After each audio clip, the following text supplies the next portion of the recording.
I need to talk about money. We are men. Men must be empowered. You know, when you empower men, you empower the whole community. And God has put it in my heart to discuss about this topic. Really, I do not have all the answers. Opinions that I hold are based on my own experiences. I was not very good with money, but what I've gone through has made me learn quite a bit. And I thought it is important if we shared these ideas, basically so that we can improve ourselves. As I said, when you empower a man, you empower the whole community.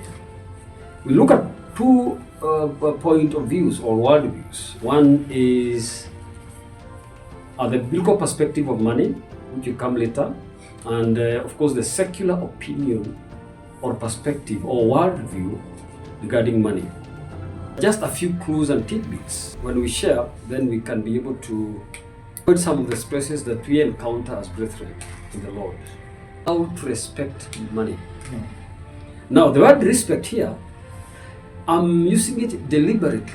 I'm avoiding the word how to manage money because being a manager basically reduces to accountability or being an accountant with money. But how to respect money means three things. It is three prongs.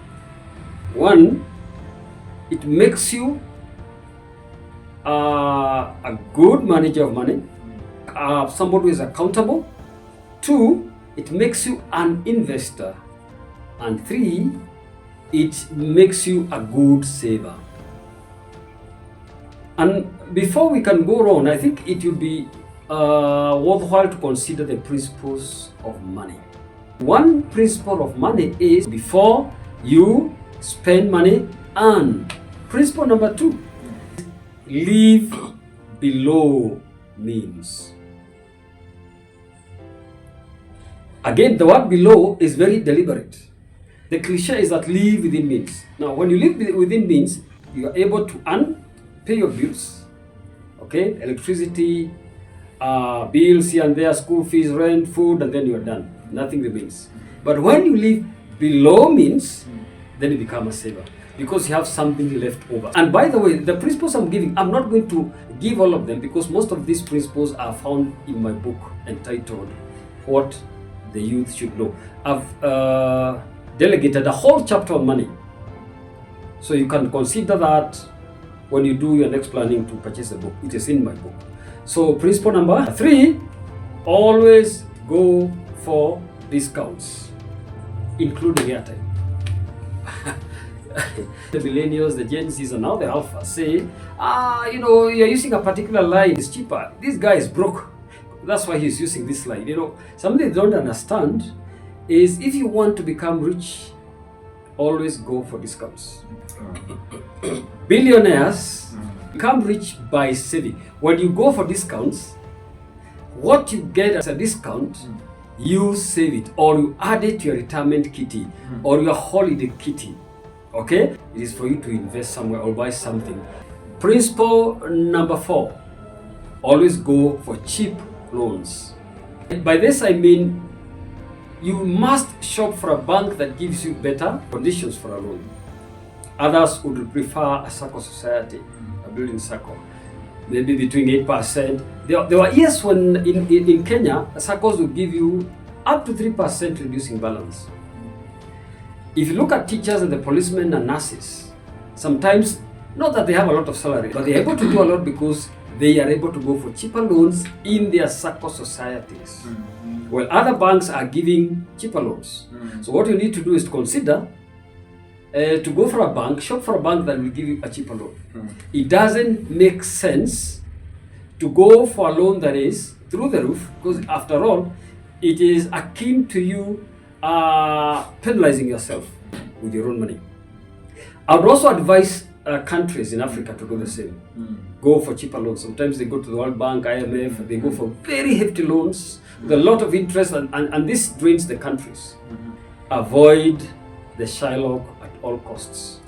Actually, this one now brings clarity to the point I've just highlighted above. The Shylock is a very expensive lender. In our country, Shylocks will go as far as 30% per month. increasing interest. So if they give you 20,000, they say in 30 days you're going to bring 30% of that. How much is the total? Do the math.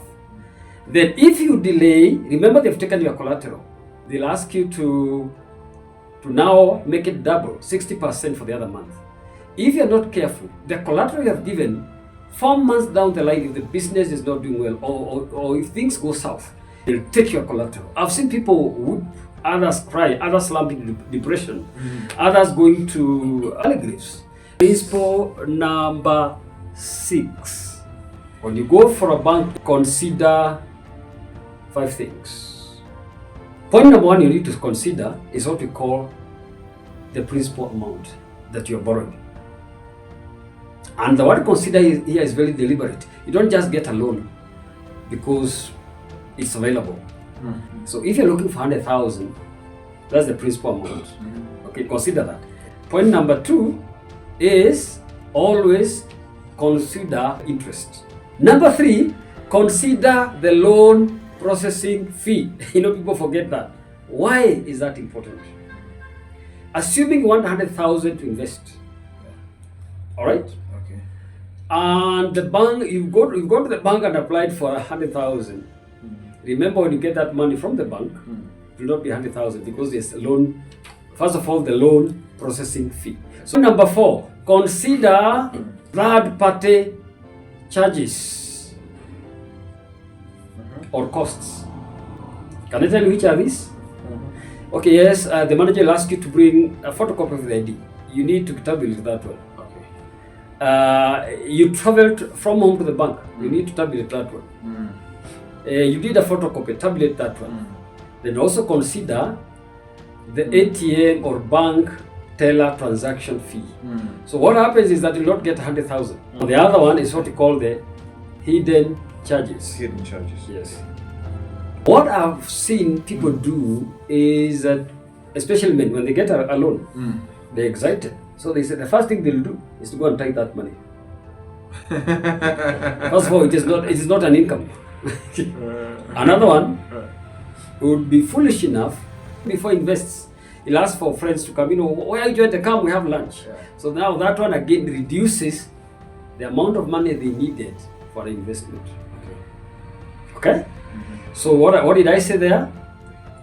The hidden costs and any other costs that are not related to the loan. We have finished when borrowing for loan. Now we are going to the main point number 7. Number 7, never borrow for fashion or style. I've seen people borrow to get a Z-Fold phone, or borrowing to get an Apple, or borrowing to buy a nice car, or borrowing to buy clothes.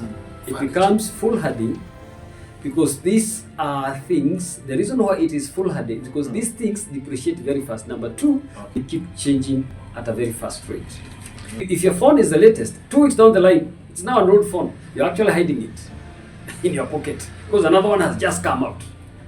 One of the things that manufacturers and producers are taught is to make sure that the client or the consumer never has enough. So on that point, never borrow for fashion or style, add there, or consumables. Rather, borrow for investment. Now on that point, let me again belabor a little bit, or to add more meat, consider the turnaround time. Now, turnaround time means, well, assuming you wanted to buy something, okay, for your business that would make sense in a week. If you got the money in a week, and it would make sense. Now, after applying for the loan, there's always the due process and the period for the loan to mature.